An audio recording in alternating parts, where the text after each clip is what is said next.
오늘 교독한 본문을 위시해서 4장 3절까지 이렇게 쭉 같이 한번 말씀을 통해 살펴보고 시간과 영원의 수수께끼라는 제목으로 함께 상고해 보겠습니다. 도대체 이 제목이 뭔가, 이게 정말 제목이 수수께끼 같네, 뭐 이런 생각이 들었으리라 이렇게 생각돼요. 어거스틴이라는 위대한 우리 신앙의 선배가 있습니다. 이게 바울 이후에 사실 가장 신앙과 신학에 지대한 영향을 미친 분은 어거스틴입니다. 그래서 모든 이렇게 신학의 종파, 이 계보가 결국은 이렇게 쭉 올라가다 보면 각각의 그 주의들이 뭐 세대주의, 개혁주의, 뭐 온갖 성경의 이해가 쭉 올라가서 만나면 결국 어거스틴에서 만나게 된다, 이렇게 우리가 이해할 수 있어요. 어거스틴은 자신의 책 시간과 영원에서 시간이란 머물러 있지 않고 항상 지나가는 것으로만 존재한다고 말했습니다. 이런 가변적인 시간의 반대가 불변하는 영원이 되겠습니다. 상대적 존재인 인간은 시간의 한계 속에 갇혀 살지만 절대적 존재인 하나님은 영원하신 분이시기 때문에 시간에 속박되지 않습니다.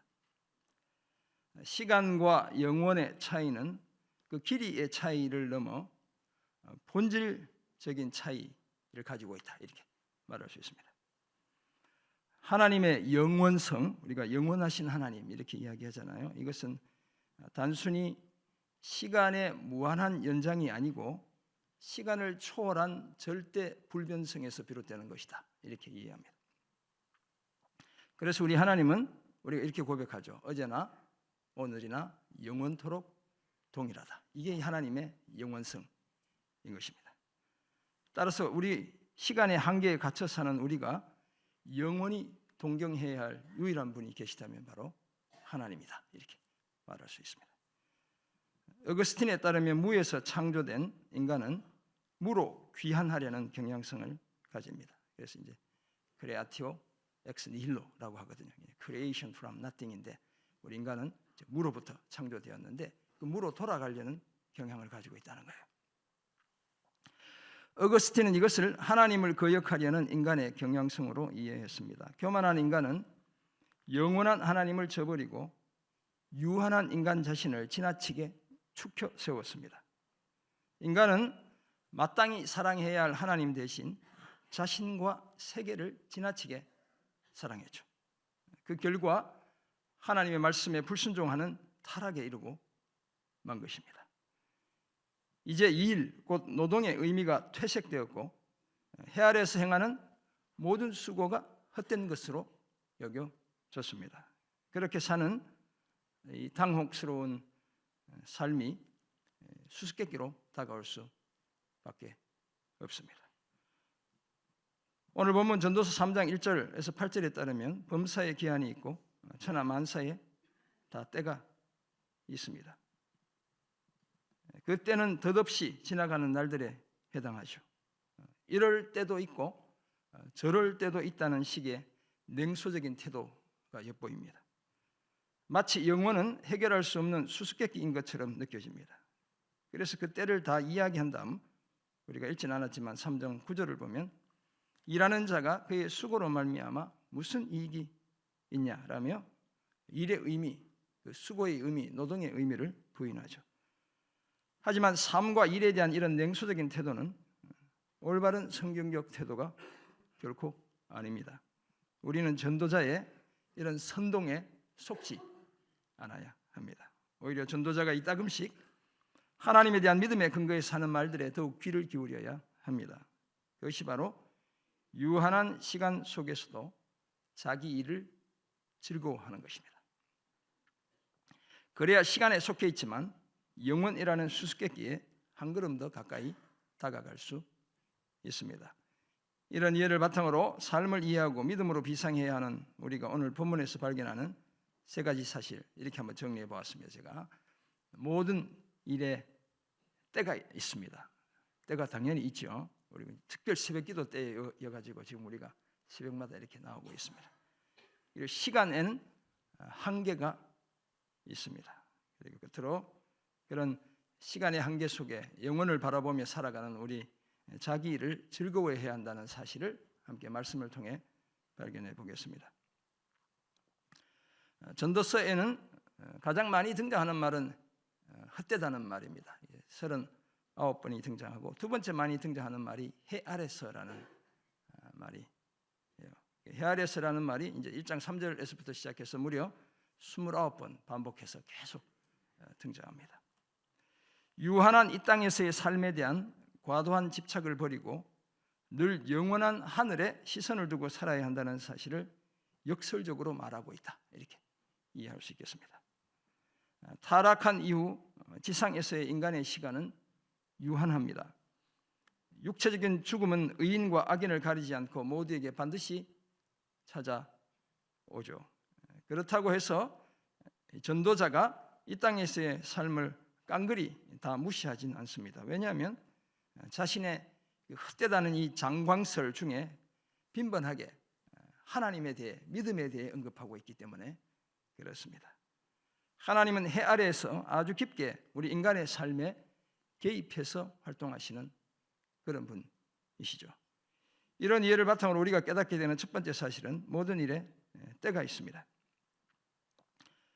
우리가 교독했지만 전도자에 따르면 범사에 기한이 있다. 이 기한은 히브리어로 보면 정해진 시간 이렇게 때랑 같은 의미다 이렇게 볼 수 있습니다.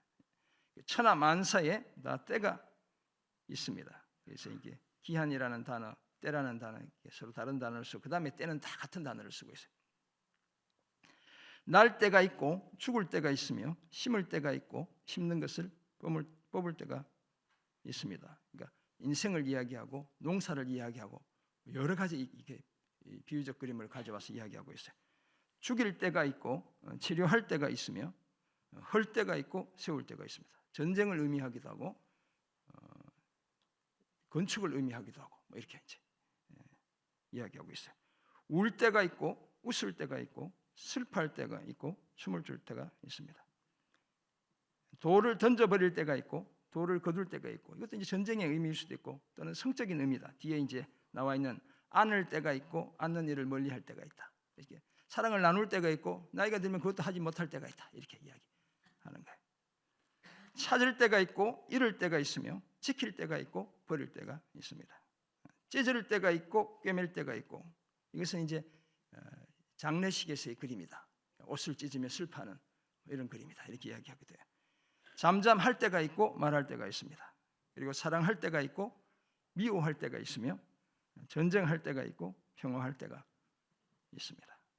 이처럼 모든 일에 때가 있고 그것도 그 일에 가장 적합한 때가 있습니다. 그래서 때를 놓치면 기회를 놓치게 되는 것이죠. 긍정적인 것과 부정적인 것에 때가 있고 농업과 건축에도 다 때가 있습니다. 애정 표현이나 죽음과 같은 격렬한 감정이 대조되는 그런 때가 있죠. 우리 인생에. 이처럼 시간은 일종의 리듬이 있고 진동이 있다. 이렇게 말할 수 있습니다. 시간은 항상 무언가를 위한 시간이고 따라서 항상 내용으로 가득 차 있습니다. 사랑하는 성도 여러분, 이런 시간도 하나님의 창조의 일부이죠.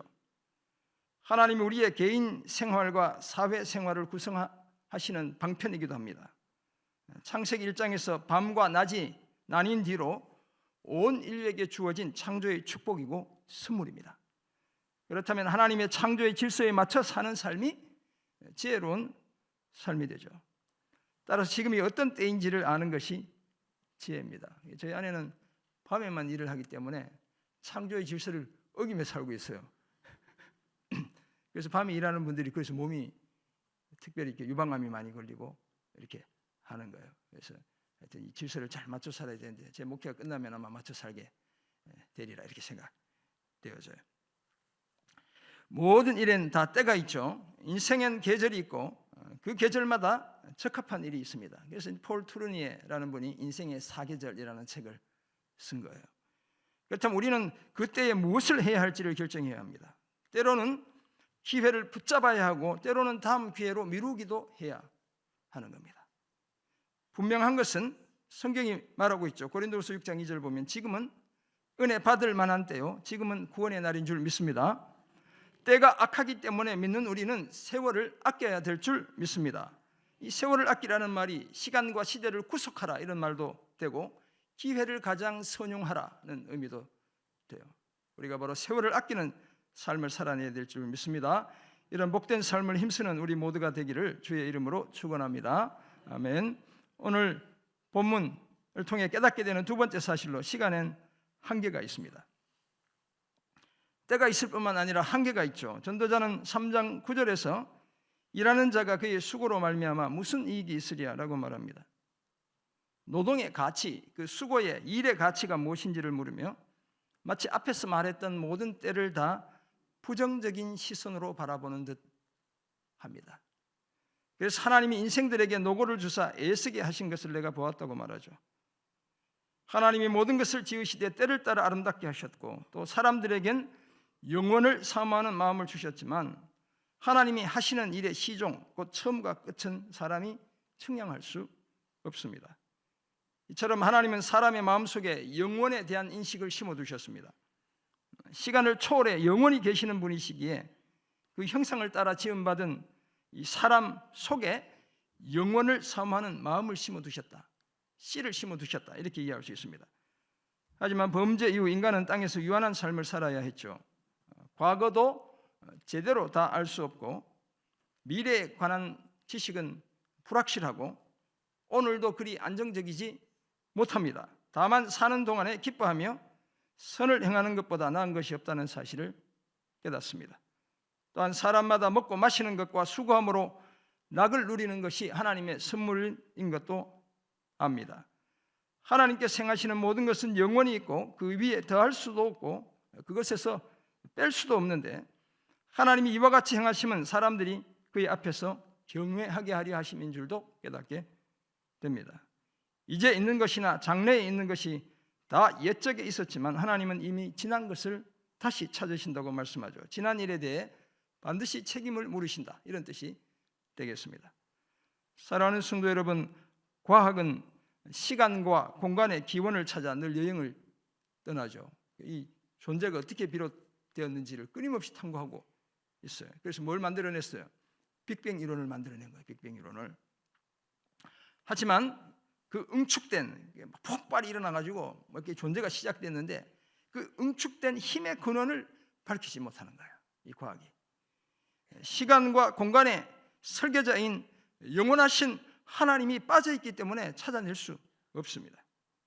그래서 그 모든 것이 무엇을 위한 것인지 그 목적에 대해 답하지 못합니다. 그냥 자연스럽게 어느 순간에 존재했다고 이야기하는 거예요. 어떤 목적을 위해 시작되었는지도 말하지 않습니다. 결국 시간이라는 한계에 갇히고 맙니다. 하지만 복음과 복음을 믿는 성도들은 다르죠. 성경에 계시는 시간이 하나님에 의해 하나님을 위해 창조되었다는 사실을 분명히 밝힙니다.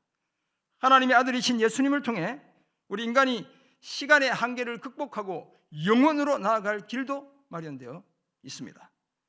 그러므로 당혹스러운 오늘의 삶에 이 땅의 유한한 시간에 우리의 시선을 다 빼앗기지 않아야 합니다. 영원한 하나님과 하늘나라에 우리의 시선이 늘 향하게 해야 합니다. 이런 삶을 통해 시간의 한계를 극복하고 영원한 하나님의 나라를 사모하며 은혜의 날들을 살아내는 그런 우리가 되기를 주의 이름으로 축원합니다. 아멘. 오늘 본문을 통해 깨닫는 마지막 사실로 자기 일을 즐거워해야 합니다. 전도자가 해 아래에서 보니 재판하는 것과 정의를 행하는 곳에도 악이 있습니다. 참 불행한 일이죠. 가장 공정해야 할 그 자리에 악이 있다는 거예요. 그래서 마음속으로 이르기를 의인과 악인을 하나님이 심판하시는데 이는 모든 소망하는 일과 모든 행사에 때가 있기 때문이라 여깁니다. 그리고 다시 마음속으로 인생들의 일에 대해 하나님이 그들을 시험하시는데 이는 그들이 자기가 짐승과 다름이 없는 줄을 깨닫게 하려 하심이라고 말합니다.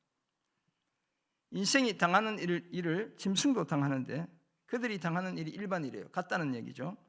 다 동일한 호흡이 있어서 짐승이 죽는 것 같이 사람도 죽고 사람이 짐승보다 뛰어남이 없고 모든 것이 헛될 뿐이다. 결국 다 죽으니 헛되구나 이렇게 이야기하고 있습니다. 다 흙으로 말미암았고 다 흙으로 돌아가니 다 한 곳으로 간다고 말합니다. 이제 믿음이 없을 때는 이제 전도자가 이렇게 얘기하고 믿음이 있을 때 또 다른 얘기를 나중에 해요.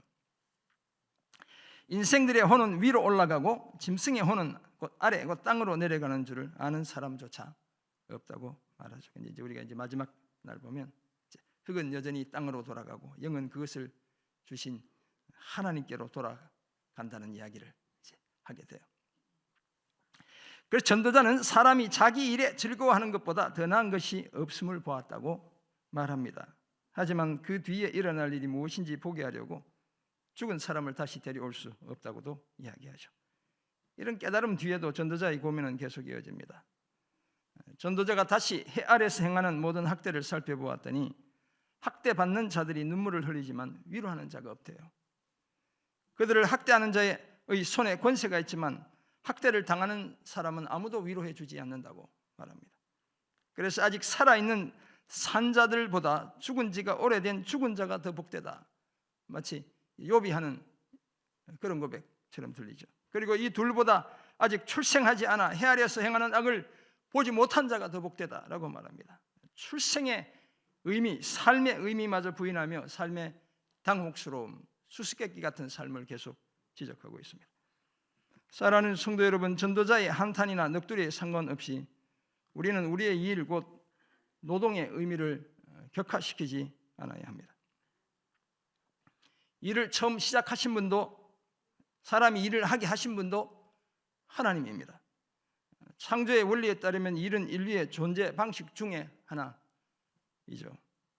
마치 해 아래 사는 모든 수고가 결코 괴로움이 전부가 아니고, 따라서 해 아래 사는 모든 수고가 결코 괴로움이 전부가 아니고 다 헛된 것도 결코 아닙니다. 제가 일을 생각하면 늘 저희 아내를 생각해요. 그 어떤 일을 해도 일을 싫어하잖아요. 뭐 설거지를 하든, 뭐 병원에 가서 일을 하든, 교회 일을 하든. 참 독특한, 하나님이 창조의 목적에 가장 적합하게 만든 자매다 이런 생각. 무슨 일인지 하면 되지 이런 생각을 늘 갖고 있는 그런 자매예요. 참 독특한. 제가 이렇게 설교를 준비하면서 하나님의 창조의 원리에 따라 가장 충실하게 살아가는 사람 중에 한 사람이구나 이런 생각 제가 하게 됐어요. 이기심과 욕심에 경도된 일과 그 일의 결과물이 문제일 뿐인 것이죠. 마치 이 땅의 삶이 영원할 것처럼 착각하며 하늘 높은 줄 모르는 교만을 떨며 사는 사람과 그 사람의 삶의 태도가 문제인 겁니다. 물론 우리의 육체는 제한된 시간을 살고 다 흙으로 돌아갑니다. 재림의 그날이 오기까지 흙으로 돌아간 육체를 다시 볼 수도 없습니다. 하지만 하나님이 모든 것을 지으셨고 때를 따라 아름답게 하셨고 우리에겐 영원을 사모하는 마음을 주셨습니다.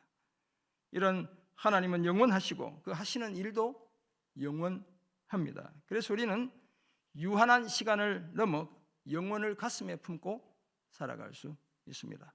이 분명한 사실을 기억하고 유한한 시간을 살지만 자기 일을 즐거워하며 영원을 향한 시선을 결코 놓치지 않는 그런 우리가 되기를 주의 이름으로 축원합니다. 아멘. 오늘도 짧게 세 가지를 생각해 보았습니다. 모든 일에 때가 있고 시간의 한계가 있지만 자기 일을 즐거워해야 한다. 오늘 직장으로 다시 가셔야 되는데 즐거워하며 가시기 바랍니다. 방학을 맞은 우리 청년들, 우리 학생들은 뭐 글을 읽었겠지만 돌아가서 푹 한숨도 자고 그래서 일로 가야 되는 분들 하여튼 즐겁게 나아가시기를 바랍니다. 이런 사실을 알게 되면 우리는 어떤 삶을 힘써야 할까요? 한 가지만 제시합니다. 영원한 것에 시선을 고정해야 합니다. 우리는 결코 시간의 한계를 육체적으로는 뛰어넘지 못합니다. 그러잖아요. 그래서 우리가 두 곳에서 동시에 우리가 일을 할 수 없어요. 늘 시간과 공간의 한계에 갇혀 살아가야 되죠. 아담도 아브라함도 다윗도 다 죽음을 피하지 못했습니다. 하지만 영원한 것에 대한 믿음은 그 한계를 뛰어넘게 만듭니다. 삶에 대한 올바른 이해가 우리를 믿음으로 날아오르게 합니다. 그러기 위해 우리는 영원하신 하나님과 하나님의 말씀과 그 나라에 우리의 시선을 고정해야 합니다. 하나님이 모든 것을 지으셨고 때를 따라 아름답게 하셨음을 분명히 고백해야 합니다. 일이 결코 헛된 노동이 아니라 나와 내가 속한 공동체의 존재와 그 존재의 의미를 명확히 하는 수단이라는 사실도 인정해야 합니다. 그래야 우리는 냉소적이고 비판적으로만 일을 바라보지 않고 오히려 자기 일을 즐거워할 수 있습니다. 오늘 직장에 가시는 분들 다시 한번 이렇게 다짐하고 가시기 바랍니다. 그래서 오늘 우리의 시간의 의미를 더 풍성하게 누려야 될 줄 믿습니다. 영원한 것에 시선을 고정하며 오늘 주어진 일에 최선을 다하는 그런 우리가 되기를 주의 이름으로 부탁드립니다. 사랑하는 성도 여러분, 금년에도 우리는 분명 여러 다양한 때를 만나게 될 것입니다. 제가 기도는 좋은 일만, 행복한 일만 많게 되기를 늘 기도하지만 하여튼 다양한 때가 우리에게 분명히 다가올 거예요. 슬퍼하며 울 때도 있겠지만 우리는 항상 영원하신 하나님과 하나님의 나라를 주목하며 살아야 합니다. 모든 일에 때를 정한 분 하나님이시죠. 우리는 시간이라는 한계에 갇혀 그 때를 맞이해야 합니다. 하지만 영원한 것에 시선을 고정하면 우리에게 주어진 각자의 일을 즐거워할 수 있습니다. 이런 삶을 통해 우리 각자와 교회는 시간 안에서 영원한 도성 천국을 가리키는 표지판의 역할을 해야 될 줄 믿습니다. 땅의 것이 아니라 위의 것, 하나님과 하나님의 나라의 시선을 고정해 때에 맞게 행동하며 시간과 영혼의 수수께끼를 조금씩 더 풀어가는 그런 우리가 되기를 주의 이름으로 축원합니다. 아멘.